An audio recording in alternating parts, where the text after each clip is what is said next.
In this video, I will guide you on how to display tagged photos on your Instagram profile. First of all, launch open the Instagram app. Then tap on the profile icon at the bottom right corner of your screen. To display tagged photos on your Instagram profile, you must ensure your privacy settings allow tags and that individual posts are set to show on profile.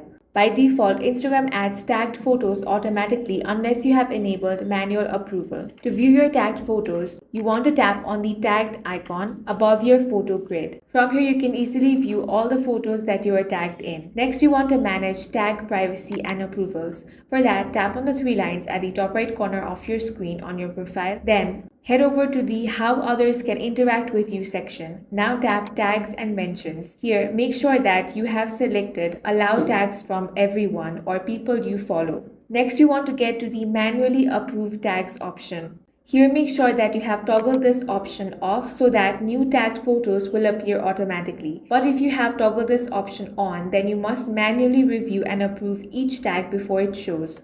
In this way, you can easily display tagged photos on your Instagram profile. If you found this video useful, make sure to hit the like button and subscribe for more videos like this.